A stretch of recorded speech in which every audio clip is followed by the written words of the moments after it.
The chair recognizes the gentlewoman from California, Ms. Speier, for 5 minutes. Thank you, Madam Speaker. I rise again today to highlight the epidemic of rape and sexual assault in the military.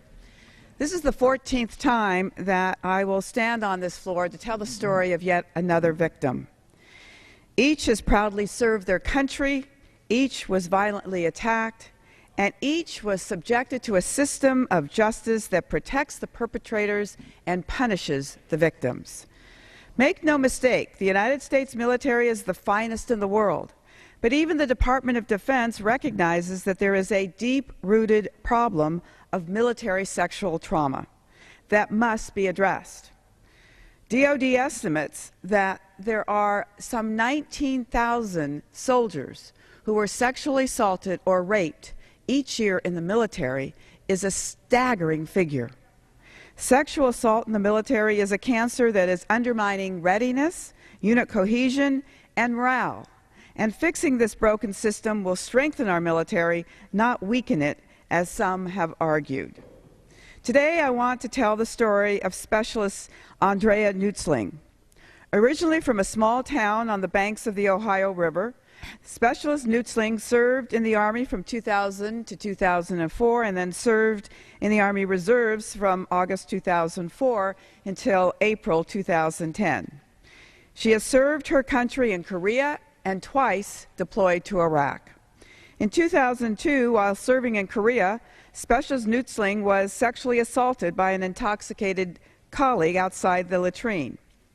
She decided to report the assault to her command, and her assailant was sentenced to 5 days of base restriction. That was it. In August of 2005, Specialist Nutzling was deployed to Iraq, and again, one of her fellow soldiers sexually assaulted her. But after learning what justice meant for a previous perpetrator and not wanting to be seen as a troublemaker, she decided not to report the sexual assault to command. Instead, she simply slept on a cot, her rifle pointed towards the door, for days. Several months later, she was deployed again to Iraq. After being in the country for 2 weeks, Specialist Nutzling was brutally raped and physically assaulted by 2 soldiers. The 2 soldiers were from a unit that was scheduled to depart Iraq, and their unit was being replaced by Specialist Nutzling's unit. The soldiers were drunk when they raped her and threatened to beat her if she struggled. Specialist Nutzling suffered serious bodily injuries from the rape. Again, learning what justice meant from her previous perpetrator, Specialist Nutzling decided not to report the rape to command. She didn't say a word about her rape for a week until another woman in her unit informed her that her perpetrators were showing a video of the rape and bragging about it. After learning this, Specialist Nutzling reported the rapes to her command. So what happened this time? Her command told Specialist Nutzling that they did not believe that she had been raped because she, quote, didn't act like a rape victim, unquote, and, quote, did not struggle enough, unquote.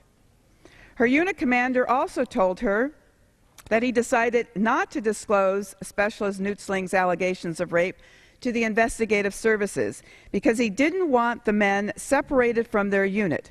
If the men were charged, they would have to stay in Iraq and would then have to go to Kuwait. Additionally, Specialist Nutzling's command unilaterally downgraded her complaint of rape to sexual harassment. Her assailants were scheduled to leave in 3 weeks, and they left on time, facing no charges. In the current military chain of command structure, the commander did nothing wrong. Commanders can issue virtually any punishment, or in this case, no punishment at all.